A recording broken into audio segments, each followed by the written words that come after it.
mengasihi kami. Terima kasih. Terima kasih Bapak yang baik. Sungguh kami bersyukur di hadapan-Mu. Kami boleh ada sebagaimana adanya pada pagi hari ini.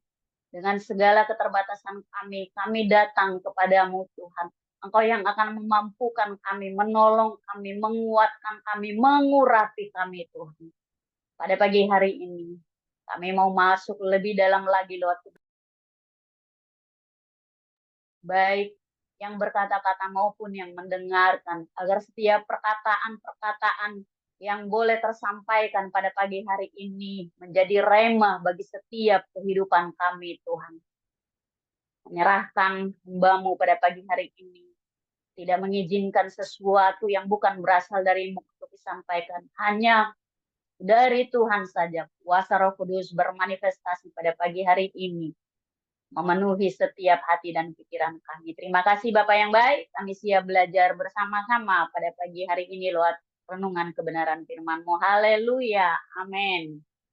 Shalom Bapak Ibu, puji Tuhan, percayaan oleh pengurus untuk menyampaikan kebenaran firman Tuhan. Pertama-tama saya berterima kasih kepada Tuhan yang masih melayakkan saya untuk menyampaikan kebenaran firman Tuhan. Yang kedua, berterima kasih kepada pengurus yang masih mengizinkan saya, sekalipun udah 2 bulan ya saya nggak muncul karena memang keadaannya saya harus di tempat di mana saya harus ada karena itu ada nilai bagi saya karena sudah detik-detik terakhir, dan terima kasih buat doa-doanya. Pada bulan Juni kami akan selesai di kampus yang satu, dan kampus yang satunya sedang bergulir dan begitu banyak tugas-tugas. Selesai kuliah langsung ada tugas. Saya selalu bilang, Tuhan, kalau saya bilang seperti ini, saya keluar konteks dulu ya Bapak Ibu. Saya memahami bahwa mengambil suatu keputusan, saya nggak tahu dulu apakah saya tergesa-gesa, apakah saya seperti apa, akhirnya berani mengambil keputusan untuk kuliah di 2 kampus yang berbeda. Nah, itu satunya materinya dari S1 sampai S3. Wah, dalam. Yang satunya S2.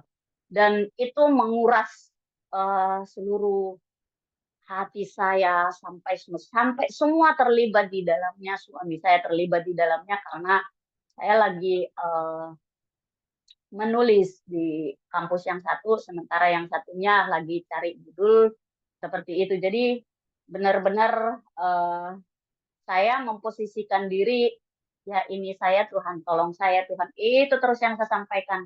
Dan kami punya usaha, masih tetap kami kerjakan, tidak memakai orang lain karena ada alasan-alasan tertentu. Nah, seperti itu. Jadi pelayanan juga tetap berjalan, tetapi memang di Merauke juga, di beberapa pelayanan online juga saya pending karena saya memprioritaskan yang perlu saya prioritaskan, yaitu saya harus selesai tepat pada waktunya karena saya harus bertanggung jawab dengan tugas-tugas yang diberikan. Dan beberapa hal memang kalau di gereja saya memberikan beberapa orang lain untuk bisa menggantikan saya, seperti itu Bapak Ibu. Jadi terima kasih buat doa-doanya.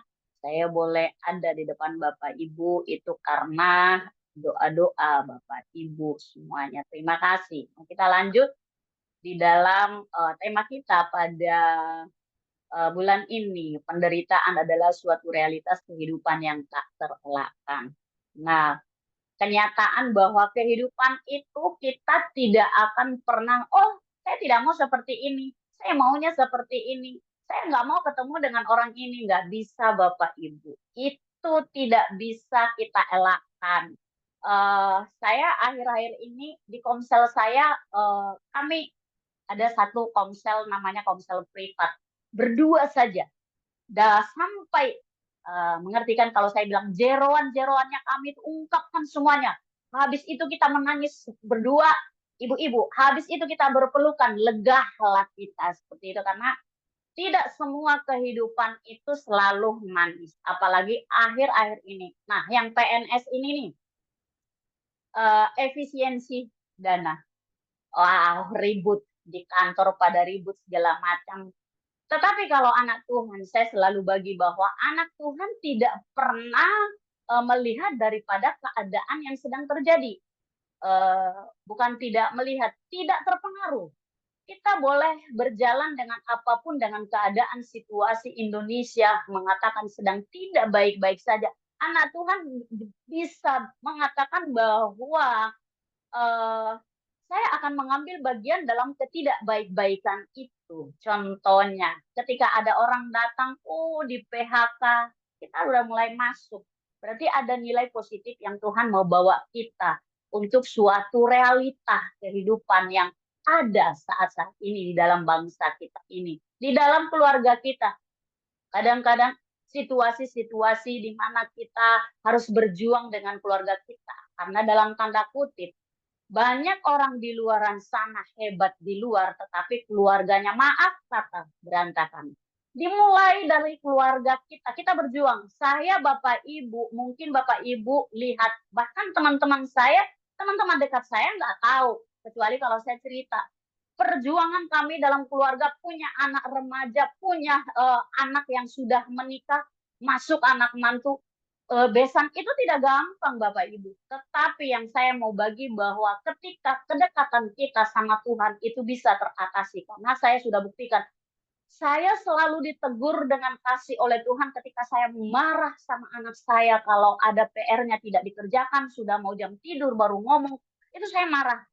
Roh Kudus selalu ajarkan kepada saya bahwa marah tidak menyelesaikan masalah. Panggil baik-baik, kamu selesaikan entah setengah jam, apapun bentuknya itu. Langsung saya minta ampun sama Tuhan. Ada banyak hal Bapak Ibu yang membuat kita kadang-kadang tendensi kita naik. Bahkan saya melihat ketika ada orang rapat, sidang sinode, wow, sampai harus teriak-teriak, angkat kursi. Menyedihkan sekali. Apakah kita rekan sekerja Allah kalau kita model-model demikian? Nah, itu baru pembukaan. Pembukaan udah berapa menit ya Mama Barista? Oke, kita masuk dalam pembacaan firman kita yang terambil di dalam 2 Korintus 1 ayat 3 sampai 4. 2 Korintus 1 ayat 3 sampai 4.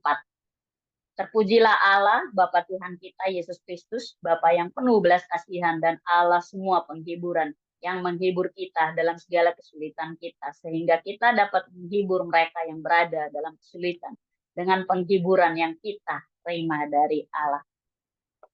Saya mau ungkapkan perasaan saya pada pagi hari ini. Saya bahagia sekali melihat Mama Barita ada dalam Zoom bersama dengan kita, dan membuka kamera dan memotivasi saya karena begitu kalau misalnya di gereja berdiri pasti jingkrak pujiannya. Akhirnya saya tambah semangat. Nah, itu puji Tuhan. Yang saya bilang tadi bahwa realitasnya Mama Barita tidak mungkin memilih. Oh saya harus di Indonesia terus, nggak bisa. Oh saya harus di cucu saya juga nggak bisa, karena ada hal yang harus diselesaikan di Indo, ada hal yang harus diselesaikan di Myanmar seperti itu. Nah, menghadapi penderitaan adalah tidak bisa terelakkan. Nah, namun kita tidak harus menghadapinya sendirian. Berikut beberapa cara untuk menghadapi penderitaan. Yang pertama, mencari kekuatan dalam Tuhan. Saya mulai dengan kesaksian, tapi bukan kesaksian saya, kesaksian teman saya. Saya nggak tahu apakah saya sudah pernah sampaikan, karena ini benar-benar menjadi rema bagi hidup saya supaya, dan mungkin juga menjadi kekuatan bagi Bapak Ibu. Mencari kekuatan dalam Tuhan. Di situasi di mana rekan pelayanan saya ini berdoa buat keuangan. Ini keluarga. Pagi bersama dengan keluarga udah nangis-nangis berdoa, Tuhan tolong kami, oh hanya harapan kami bla bla bla. Sudah suaminya kerja lah, istrinya sudah mulai cari gerakan yang lain, bukan kekuatan dalam Tuhan, mencari telepon, Kamu bisa bantu saya nggak? Pinjamin dulu dong. Suaminya nggak tahu. Habis ini kesaksian suaminya ketika khotbah di gereja. Terus eh, apa kaitannya dengan kekuatan dalam Tuhan itu ada. Nah, istrinya ini cari pertolongan dengan teman-temannya, dengan keluarga, tidak ada satupun yang bisa menolong. Akhirnya dia ngomong sama suaminya, Pak, tadi apa saya minta. Langsung suaminya ngomong begini, kita kan sepakat berdoa tadi pagi. Nah, iman kita itu akan menentukan, ngapain bikin gerakan tambahan lagi. Mulai suaminya, aduh papi, orang Manado jadi panggil papi, papi saya minta maaf, gini, gini, gini. Nah, kadang-kadang kita pun demikian. Di situasi-situasi misalnya sakit, langsung bukannya ingat Tuhan, langsung di mana pengobatan yang terbaik, Kak? Searching di Google. Di mana ya teman saya pernah mengalami ini? Itu poinnya adalah kita kadang-kadang lupa bahwa kekuatan itu hanya di dalam Tuhan. Nah, kita harus mencari kekuatan dan pengharapan dalam Tuhan. Dia adalah Bapa yang penuh belas kasihan dan Allah semua penghiburan. Penuh belas kasihan itu dalam artian bahwa ketika kita datang meminta pertolongan kepada Tuhan, yang harus kita kerjakan dulu adalah, Tuhan, saya mohon ampun di hadapan-Mu, bla bla bla bla begini.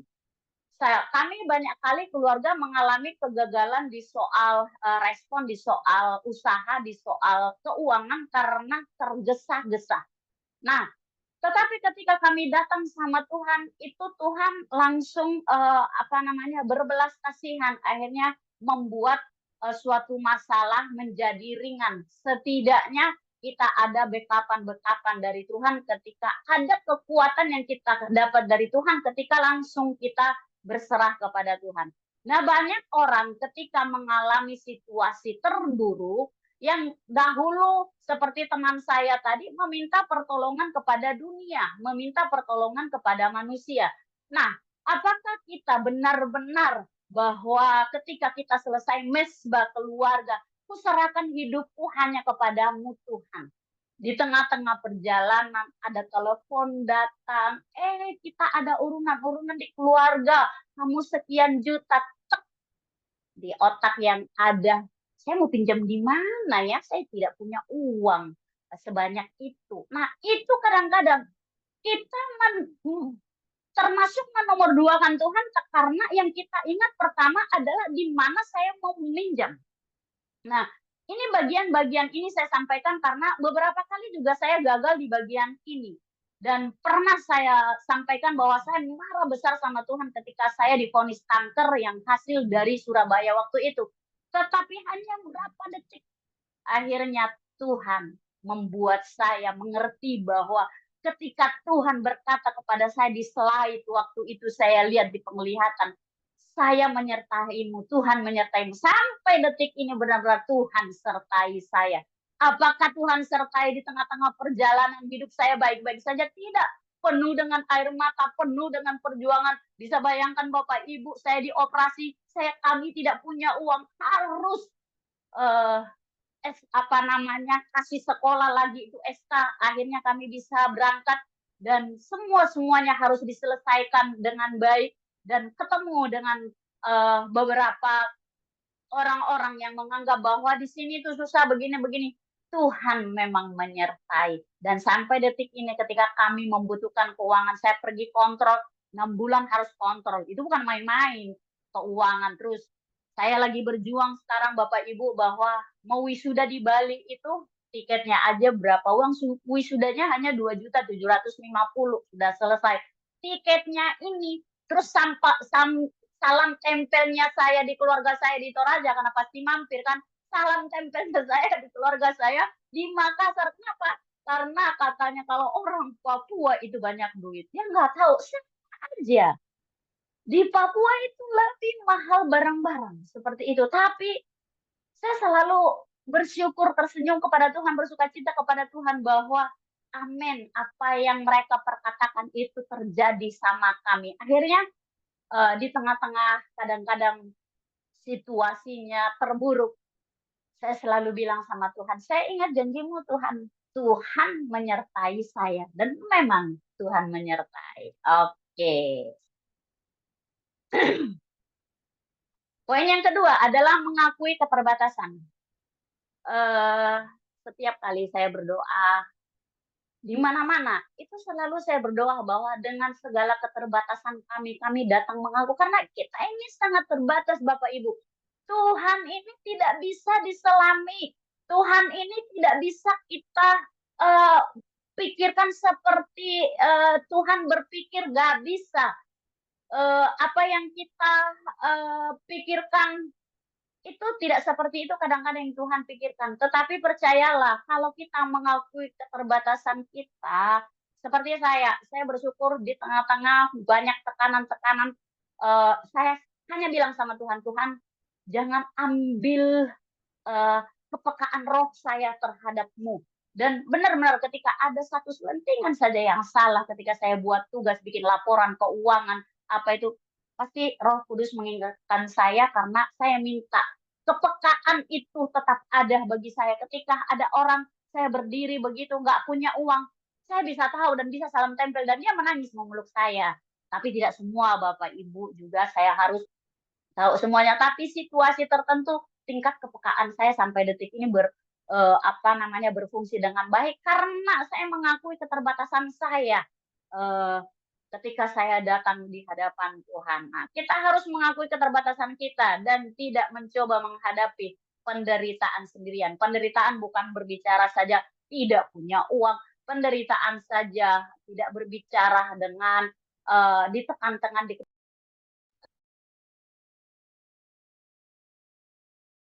pilih seseorang bahkan keluarga kita. Tadi malam saya kuliah tentang fisiologi dan wah dalam sekali Samaria, Yerusalem, Yehuda sampai ke bangsa-bangsa. Wow, saya ditampar Tuhan. Udah berapa waktu ini karena sibuk dengan saya punya pribadi sendiri dalam artian kuliah, pelayanan, usaha. Akhirnya saya lupa pergi ke rumah-rumah menginjili. Dulu kan saya senang sekali sama suami saya, terdekat antar saya ke sana. Di jalanan saya nanya-nanya, dan tadi malam saya diingatkan Tuhan lewat kami kuliah, Tuhan saya minta ampun udah berapa lama saya tidak menginjil, udah berapa lama saya nggak nanya-nanya keluarga saya apa kabar. Itu poinnya loh Bapak Ibu, kadang-kadang kita merasa bahwa oh saya baik-baik saja, ternyata yang Tuhan tuntut. Makanya kalau kita berdoa, kami rindu kami menjadi rekan sekerjamu, mitra Allah. Nah, apa kalau kita bilang mitra Allah? Tuhan suruh, jadikanlah semua bangsa menjadi muridku. Ini saya senang karena kalau para flash temanya apapun berbicara tentang misi. Nah, saya juga sudah mulai sedikit-sedikit masuk di situ supaya saya digerakkan Tuhan untuk bermisi, Bapak Ibu, untuk terus uh, mencari penghiburan hanya di dalam Tuhan. Poin yang keempat, detik-detik. Wow, baru 20 menit. Poin yang keempat adalah menggunakan penderitaan untuk pertumbuhan. Ini nih kalau dibahas ini Pak Raffles ya bisa sampai berapa SKS ini tentang tema judul yang ini. Kalau menggunakan penderitaan untuk pertumbuhan.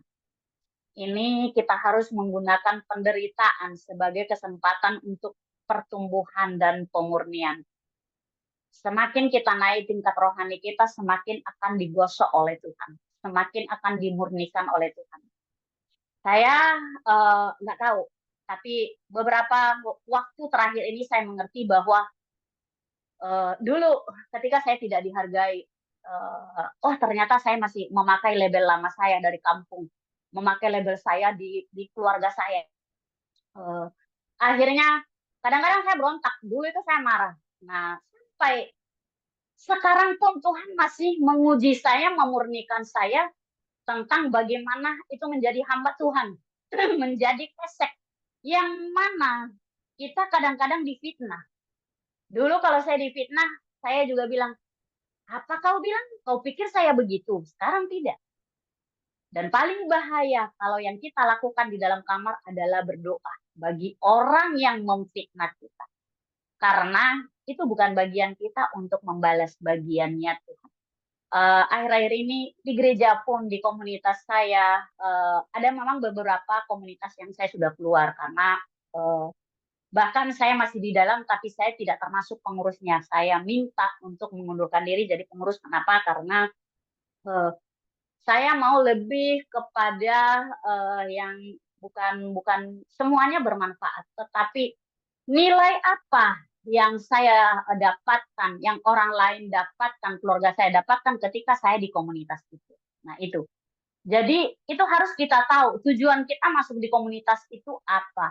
Jadi banyak saya keluar-keluar di komunitas di Merauke itu, di grup-grup juga banyak saya arsipkan. Kenapa? Karena memang tidaklah kita sering men-setting pikiran kita ketika kita baca suatu berita, baru yang menyampaikan itu adalah menurut kita. Tidak seharusnya hamba Tuhan itu menyampaikan begitu. Kita kadang-kadang terpengaruh. Nah, disinilah letaknya kita, bagaimana memposisikan diri kita untuk melihat segala sesuatu, sekalipun itu negatif, berpikirlah positif. Setidaknya saya jari-jari saya ini main handphone, tapi sering kali juga saya dimarah teman-teman saya karena di telepon, kenapa tidak datang? Datang di mana ya? Nggak lihat grup Kak. Maaf, saya nggak lihat grup. Saya asik begini begini. Aduh, gunanya handphone itu apa? Aku dimarah Bapak Ibu oleh teman-teman saya sendiri. Ini jam sekian. Minta maaf karena saya memang tidaklah selalu pegang handphone seperti itu. Nah, kadang-kadang jari-jari kita lebih cepat mengetik. Apalagi situasinya Indonesia sekarang ini, kita lebih seperti kadang-kadang juga menjadi provokator. Hati-hati Bapak Ibu, lebih baik baca, doakan orang-orang yang seperti itu. Kenapa? Kita memang kesal. Kok ada kalimatnya, itu tidak punya etika sekali. Nah, di situ posisinya kita. Apakah kita sudah dewasa menyingkapi segala sesuatu, ataukah kita eh, masih terbawa dengan situasi-situasi yang ada sampai saat ini.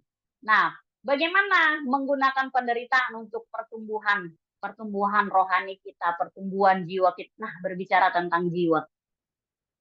Rupanya di gereja saat-saat ini banyak hamba-hamba Tuhan, pelayan-pelayan Tuhan. Ini saya dapati di tempat saya dan beberapa tempat yang sebenarnya sudah sakit jiwa, tapi dia nggak merasa bahwa dia sakit. Jadi dia tidak bisa sembuh.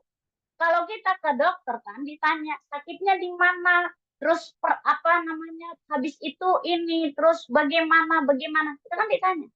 Nah di gereja kan kita tidak tanya, kenapa kamu responnya begitu ya? Enggak. Yang menanya, yang harusnya kita sadar itu ketika ada pemateri dari gereja, dari online, dari apa, itu mengingatkan kita bahwa oh ternyata saya sakit dan kami bersyukur di keluarga. Kalau suami saya lihat dia pulang, mah nggak usah banyak tanya, jangan suruh saya ke apapun itu. eh, saya lagi ngumet otak saya karena banyak tugas-tugas tambahan, dia PPK di sana. Sampai kemarin pun kadang-kadang kalau situasinya sulit karena keuangan itu cair, harus beliau yang tanda tangan karena PPK kan begitu. Itu tugas tambahannya. Tugas utamanya itu ya memang analisis kepegawaian. Nah, begitu. Tapi di tengah-tengah situasi kadang-kadang seperti itu, Tuhan izinkan. Yang saya awali tadi bahwa Tuhan memurnikan saya lewat karakter saya, yang akunya yang dulu harus dirontokkan dengan ketemu dengan hamba-hamba Tuhan. Ih, kok dia lihat sebelah mata dengan saya ya? Langsung saya ingat, oh iya, saya lagi dimurnikan.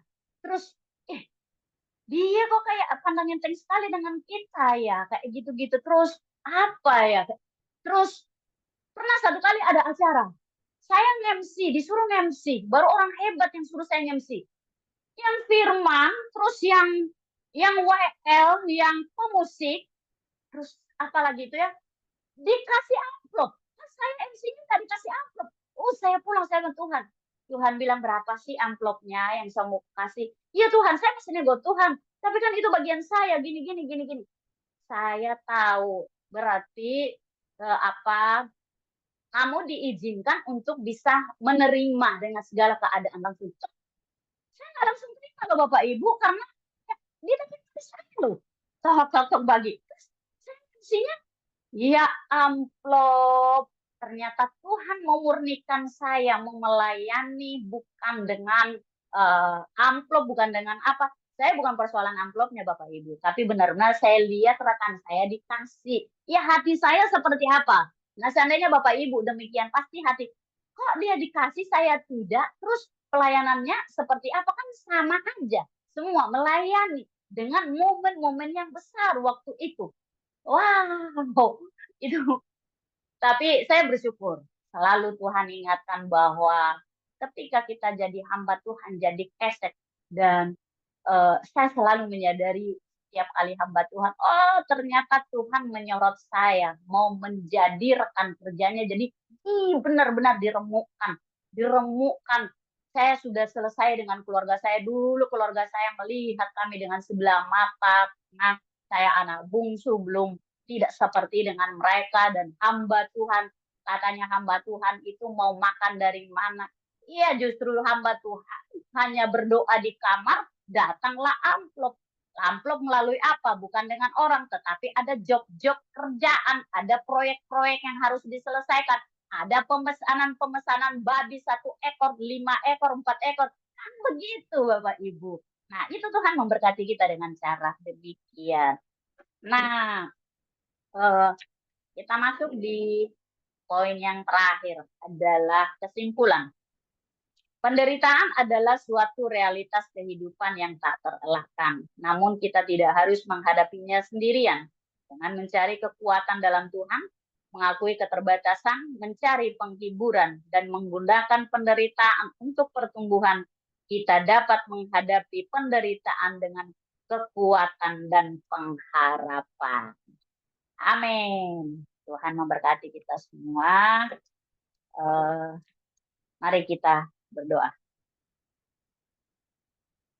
Terima kasih Tuhan, hamba-Mu sudah menyampaikan isi hati-Mu. Hamba memohon ampun jika ada perkataan yang tidak sesuai dengan kehendak-Mu, Tuhan. Hamba-Mu sangat terbatas, tetapi Engkau tidak terbatas bagi setiap kami.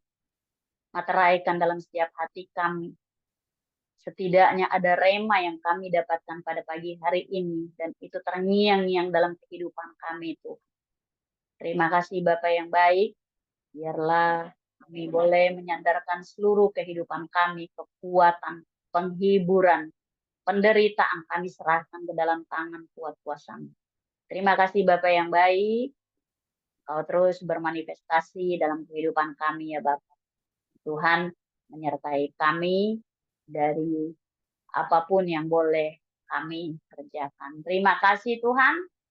Kami bersyukur kepadamu pada pagi hari ini. Di dalam nama Tuhan Yesus Kristus, Allah yang hidup, yang akan memateraikan setiap firman pada pagi hari ini. Haleluya. Amin.